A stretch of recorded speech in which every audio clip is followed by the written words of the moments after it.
한번 따라 하실까요? 계시록에 나타난 예수 그리스도. 계시록에 나타난 예수 그리스도 1 했습니다. 왜 1이라고 했을까요? 워낙 많아요. 요한계시록에 예수 그리스도의 모습을 이렇게 많이 표현했나? 제가 깜짝 놀랄 정도로 노트를 하다가 중간에 포기해서 팔이 아파갖고 시간 나는 대로 다시 계속해서 발견해야 되는데, 요한계시록에 나타난 예수 그리스도 이 부분만 가지고 말씀을 나눠도 한도 끝도 없을 것 같고, 더더욱 중요한 게 뭐냐, 계시록에 나타난 예수 그리스도의 모습을 발견하지 아니하면 계시록을 알 수가 없다. 여러분, 요한계시록을 들어가기 전에 여러분이 각자 가지고 계시는 또 말씀을 들으신 것도 있겠고, 책을 보신 것도 있겠고, 또 나름대로 또 성경을 읽으면서 계시록에 대한 여러 가지 많은 생각을 가지고 있겠지만, 요한계시록은 아주 전반적으로 모두가 공통적으로 인정하지만 아주 어렵고 난해한 책이다. 어렵고 난해한 책이다. 왜 그랬을까요?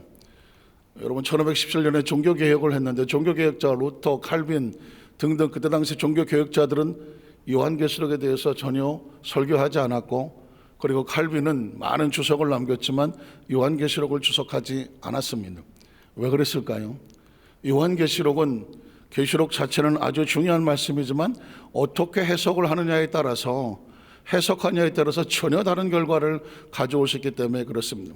기록에 찾아보니까 1517년 종교개혁을 하기 전에 중세의 교회들은 안타깝게도 요한계시록을 어떤 권력자들, 또 자기들의 어떤 것의 이념이라든가 생각에 옳은 것으로 주장하기 위해서 마치 아전인수격으로 이렇게 저렇게 이혈령 비혈령 갖다 맞추면서 이런 거야, 계시록은 이렇게 기록되어서 계시록은 이런 목적이 있어. 또 여러분 아시겠지만 계시록은 많은 은유와 비유로 되어 있단 말이죠.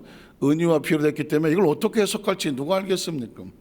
그래서 막 각자 나름대로 해석을 하면서 이걸 믿어야 돼라고 자기 집단의 이익을 위해서 그렇게 계시록을 해석했단 말입니다. 그리고 종교개혁자들이 보니까 얼마나 마음이 상하겠습니까? 그런 뜻이 아니다. 이 계시록은 은유와 비유로 되어 있는데 누가 함부로 이거다 저거다 말할 수가 있는 것이 아니다.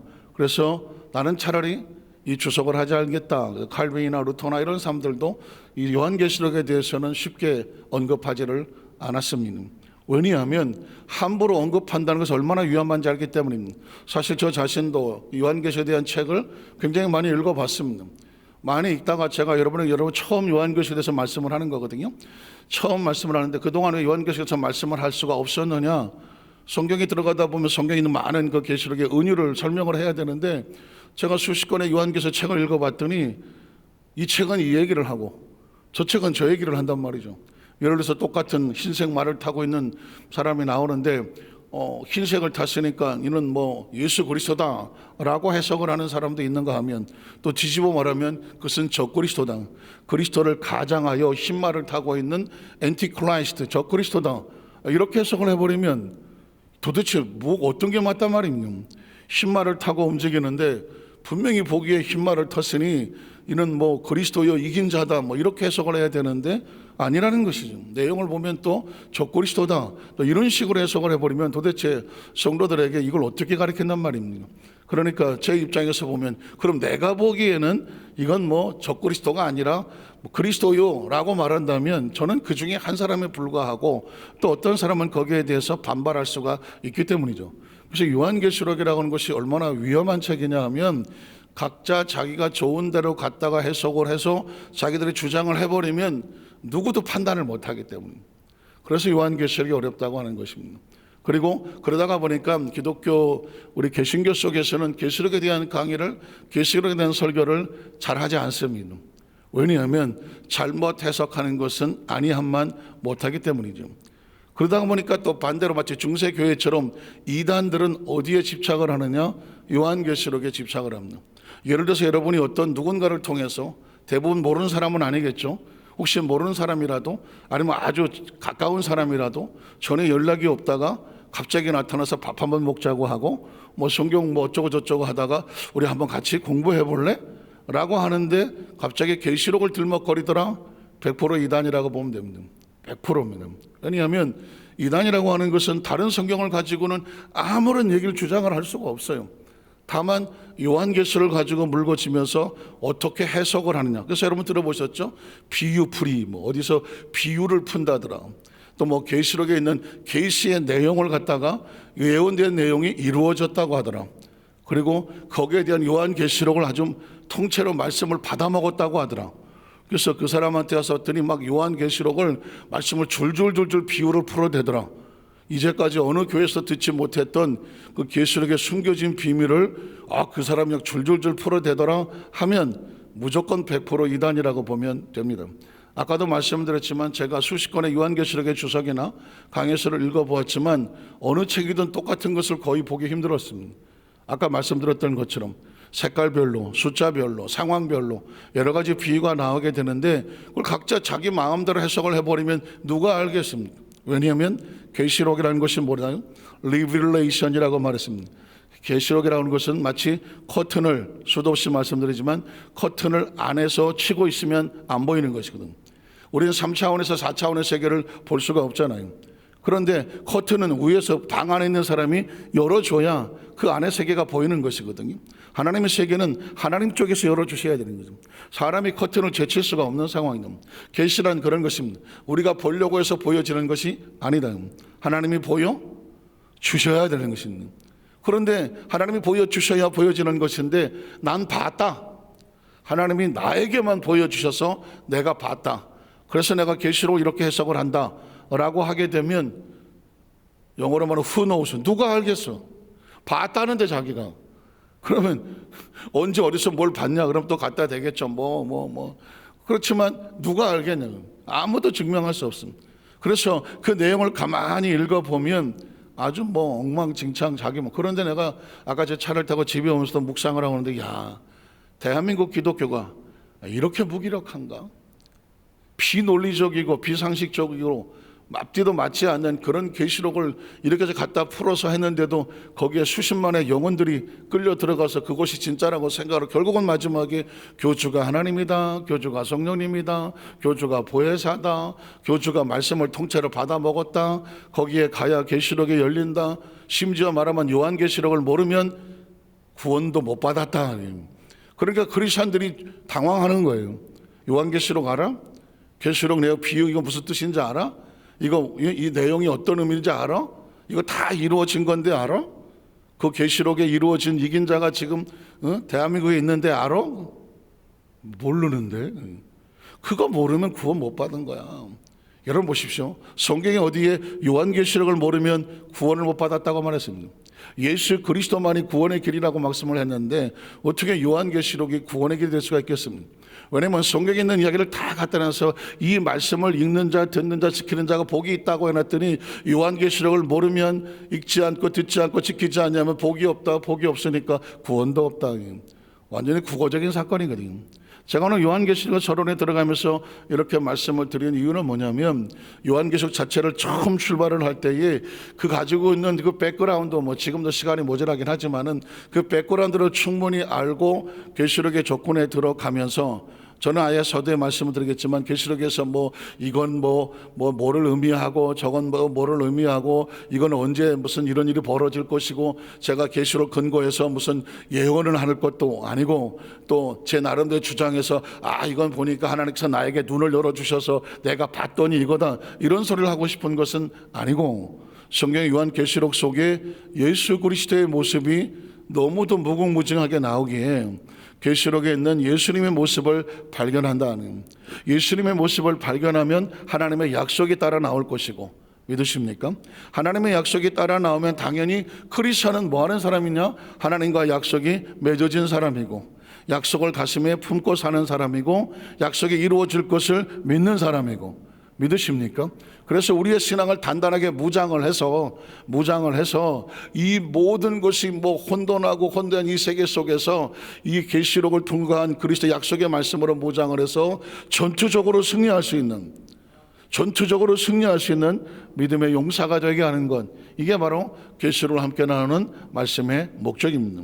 자, 우린 첫 번째로 1절에 나타난 예수 그리스도의 모습을 한번 찾아보겠습니다. 자, 1절의 성경 구절을 한번 띄워주시면은요, 오늘 주제 자체가 계시록에 나타난 예수 그리스도라고 말했습니다. 그래서 1절부터 출발을 할 때 예수 그리스도의 계시라. 한번 따라 하실까요? 예수 그리스도의 계시라. 자, 여러분 철저하게 무슨 요한계시록을 요한이 요한계시록이라고 해놓으니까 착각을 한단 말이죠. 마치 요한의 계시처럼 보이죠. 요한계시록이니까. 그러나 여러분 처음부터 출발을 다시 시작하셔야 되는데 이거는 요한의 계시록이 아닙니다. 예수 그리스도의 계시입니다. 그러니까 책 제목을 어떻게 바꿔야 되냐면 요한이 기록한 예수 그리스도의 계시. 이해가 되십니까? 우리 한 번 더 따라 하실까요? 요한이 기록한 예수 그리스도의 계시. 그래서 어떤 성경학자는 요한계시록을 제5복음서라고 말하기도 합니다. 마태, 마가, 누가, 요한 하잖아요. 그런 제자들이 예수 그리스도에 대해서 복음을 증언하거든요. 요한계시록도 마찬가지입니다. 요한계시록은 요한이 기록한 예수 그리스도의 계시다. 이렇게 출발을 하셔야 성경을 읽어 나가는데, 계시록을 읽어 나가는데 오류가 없으며, 왜 여러분의 담임 목사가 계시록에 나타난 예수 그리스도의 모습을 발견하고자 말씀의 주제로 삼았느냐? 처음 출발 자체가 이 계시는 누구의 계시다? 예수 그리스도의 계시이기 때문에 그렇다. 그리고 계시라는 것도 여러분 아시겠지만 제가 아까 말씀드렸지만 계시는 뭐냐? 주로 미래에 되어질 일인데요. 미래에 되어질 것인데 아까 말씀드렸지만 리빌레이션이다. 계시는 안에서 열어줘야지 내가 보는 것이 아니는. 어떤 사람들은 뭐 계시록점 가서 뭐 체험했다고 하면서 책을 쓴 사람들을 보면 위험한 얘기를 하죠. 나는 하루에도 수십 번씩 하나님으로부터 계시를 본다. 또 어떤 사람 말하기를 수시로 천국을 왔다 갔다 한다. 이건 벌써 신학적으로 성경적으로 되지가 않는 거예요. 되지가 않는 거라니까. 그런데도 막 그렇게 써놔요. 그러면 사람들이 가서 와 대단하다. 지금도 천국을 뭐 수도 없이 들락날락 한다고 버젓이 책에 써놓았는데 그걸 거기서 믿고 앉아 있는 걸 보면 참 가슴 참 대단하지. 계시는 내가 가서 보는 것이 아니라 보여주셔야 보는 것이고, 믿으십니까? 그래서 이 단어 하나하나 어차피 어쩔 수 없어요. 요한계시에 있는 내용은 계시 자체고 신비 자체이기 때문에 단어 하나하나 자체를 제가 풀어야 이해가 되지, 그냥 1절만 딱 읽고 예수 그리스도의 계시야 라고 끝나버리면 각자 나름대로 상상할 수밖에 없는 겁니다. 자, 계시는 그런 것이고, 그래서 이 계시는 하나님이 그에게 주셔서, 이 이야기는 뭐냐면 요한 계시록의 계시의 출처는 어디냐? 하나님이다. 한번 따라 하실까요? 계시의 출처는 하나님이시다. 예수 그리스도의 계시라고 하지만 이 계시의 출처는 뭐냐? 하나님이 예수 그리스도에게 주신 것이다. 여러분 아시겠죠? 그럼 계시가 어떻게 오나? 계시는 하나님으로부터 오는 것이고, 이 계시록에서 지금 이 출처를 예수 그리스도의 계시라고 말하고 있으며, 그 계시를 어떻게 되는 것이냐? 반드시 어떻게 된다? 속히 일어날 일. 여기서 이제 이단들은 이렇게 말합니다. 이 계시는 반드시 속히 일어날 일인데, 그래서 이 마지막 때에 하나님께서 이미 계시를 이루어 주셨다. 자, 하나님으로부터 출처한 계시가 요한이 계시를 했는데 이미 예수 그리스도를 통해서 그 시대의 구약은 완성이 됐고, 그래서 예수님이 구약을 완성하신 것처럼 이 시대에 자신들이 믿는 교주가 됐던 어떤 무슨 추앙자가 됐든 간에 그 사람이 재림 예수 또는 보혜사 성령으로 와서 속히 된다고 했으니까 2000년대에 이 마지막 때 말세라고 하는 이때에 그 사람이 이 예언을 이루었다, 이렇게 가는 거예요. 그러면 사람들이 생각하기를 그거 맞는 것 같은데, 하나님께서 계시한 것을 예수님께서 이루었다. 마찬가지로 시대가 2000년이 지났으니까 예수님이 계시해 놓은 것을 누군가 이루어야 되지 않겠느냐? 그래서 오신 분이 누구냐? 재림 예수다. 마치 2000년 예수님께서 성육신에서 계시를 이뤘던 것처럼 이제는 이단의 종파에 어떤 교주가 와서 성령이 되고 보혜사가 됐든 뭐가 됐든지 와서 이 약속을 성취하고 있다. 그러니까 어떻게? 여기 와야 된다. 여기 와. 그러면 이런 얘기를 듣도 보도 못했으니까 거길 가야 되나? 라고 사람들이 계시록이라 그러니까 갑자기 나 잘 아는 게 없는데, 그리고 계시록에서 이미 약속이 성취됐다고 하고 요 구절만 갖다 놓으니까 반드시 속히 일어날 일이기 때문에 이건 먼저 됐다 라고 말하니까 어떡할까요? 거기가 뭐가 있나? 하고 크리스찬들이 막 미혹이 되기 시작하는 거예요. 그러나 여러분 보십시오. 반드시 속히 날 것은 뭐냐면 계시란 반드시 이루어져야 될 당위성과 긴박성이 있는 것이죠. 여러분 기독교의 그 신앙은 종말론적인 신앙입니다. 혹시 들어보셨습니까? 한번 따라하실까요? 종말론적인 신앙. 기독교는 항상 종말론적인 신앙입니다. 종말론은 뭘까요? 영어로 에스카탈로지라고 말하는데 이 종말은 두 가지 종말이 있거든요. 인디비주얼이라고 하는 개인적인 종말이 있어요. 개인적인 종말. 그리고 히스토리컬 에스카탈로지라고 하는 역사적인 종말이 있거든요. 개인적인 종말은 뭘까요? 인간은 죽는다는 거죠. 뭐 그저께도 보니까 뭐 국민 MC 하던 허참 그런 분이 72세? 3세? 72세, 3세면 청년인데 그 관리를 잘하셨을 때도 불구하고 갑자기 뭐 돌아가셨다고 그걸로 끝이잖아요. 개인은 그렇게 종말로 가는 거예요. 그걸 개인적인 종말이라고 말해요. 그러면서 역사적인 종말이란 뭐냐면 뭐 영화에서 많이 등장하지만 인류 종말, 뭐 핵폭탄이 터졌다, 뭐 아니면 뭐 해성이 와서 뭐 지구를 쳤다, 뭐 아니면 뭐 바이러스가 뭐 어떻게 해서 온 생명체가 다 지구에서 사라졌다, 아니면 갑자기 태양이 뭐 궤도에서 멀어짐으로 인하여 지구가 다 얼어붙었다, 뭐 이런 어떤 것들을 상상, 이게 역사적인 한마디로 말해서 예수 그리스도의 재림을 말하는 것이 역사적인 종말이거든요. 그러니까 인간은 항상 개인적인 종말과 역사적인 종말 사이에 그 긴박성과 그리고 항상 준비되어져 가는 그런 심령으로 살 수밖에 없는, 이 세상에 어떤 사람이 야 나는 150년까지 끄떡 없어 하실 분이 누가 있어? 내일을 모르겠는데. 내일을 모른다니까요. 이건 진짜 중요한 거예요. 그 전에 제가 어떤 거기에 성도님 보니까 안수 집사님이셨는데 주일날 저녁 예배 잘 드리고 뭐 저녁에 뭐 주말 뭐 TV 프로그램도 아이들하고 다 보고 그렇자 잘하라 잘 자 다음날 안 일어나셨어요. 그걸로 끝이었어요. 인생이라고 하는 것은 출발은 했지만 누군가는 다 종말이 반드시 있단 말이에요. 이건 반드시 속히 될 일이에요. 종말이란 그런 거예요. 역사적인 종말도 지금은 뭐 인류 역사 뭐 6,000년 아니 그 이상으로 보고 있지만 그러나 언젠간 이 종말이 올 수 있겠죠. 그게 이제 반드시 속히 일어날 일은 뭐냐? 계시 속에서 긴박성을 가는 그리스도인들은. 그래서 어느 누구가 내가 난 뭐 다 끄떡없어 사실 누가 있습니까? 긴박하게 살아가죠. 여러분 열처녀의 비유를 보면 신랑이 오는 건 긴박한 것입니다. 조금 더디 오는 것 같지만 오고야 마는 것이거든요. 그렇지만 구름기둥 기름하고 병을 어떻게 합니까?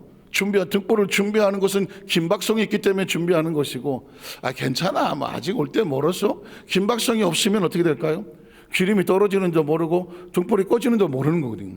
천국은 마치 이와 같다. 마태복음 15장에 신랑과 신부 혼인잔치 비유가 오는 이유가 뭘까요? 긴박성이거든요. 또 뭐 달란트 비유도 마찬가지입니다.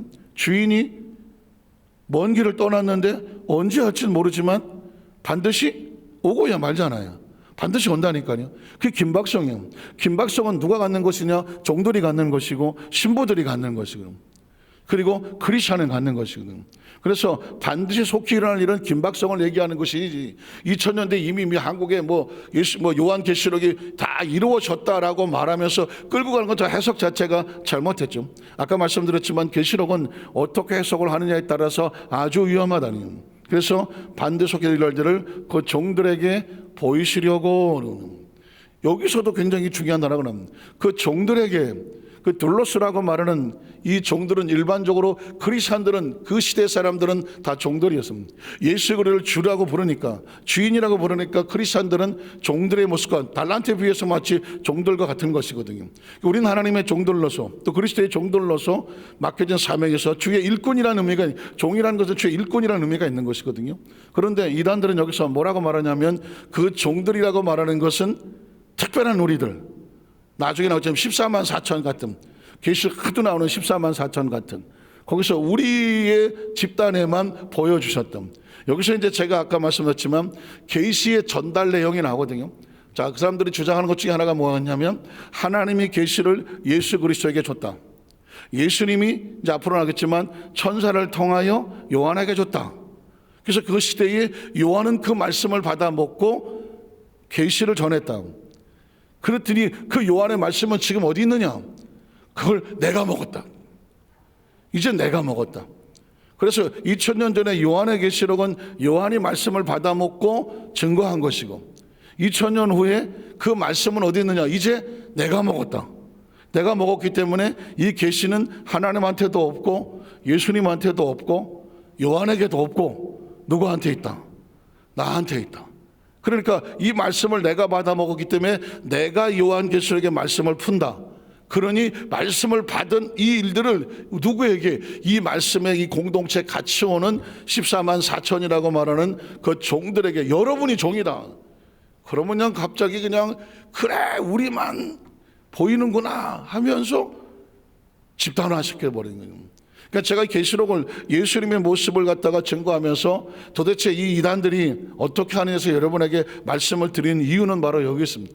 저는 구체적으로 어느 집단이라고 말하지는 않지만 계시록을 이렇게 해석을 하는 것은 모두 다 100% 이단입니다. 그러니까 크리스찬들은 어떻게 무장하느냐? 여러분이 어떤 사람을 대하다가 보면 쭉 얘기 나오다가 계시록에 대한 얘기를 끌고 가다가 이런 얘기를 전개하더라? 그럼 여러분이 들어보셨잖아. 아, 이거는 100% 이단이거든. 최근에 우리 지방의 단톡방에 보니까 어느 목사님이 글을 올렸더라고요. 글을 올린 걸 보니까 뭐라고 됐냐면, 자기가 그 천주교에서 신앙생활을 하다가 도대체 말씀이 은혜를 받지 못하고 갈급하여 다니다가 이 교회를 보게 됐는데, 목사님 제가 이 교회를 나와도 될까요? 그러더래요. 그래서 그러시죠 하면서 같이 얘기를 쭉 하다가 보니까 이단이더래. 얘기하는 걸 들어보면 알잖아요. 저거.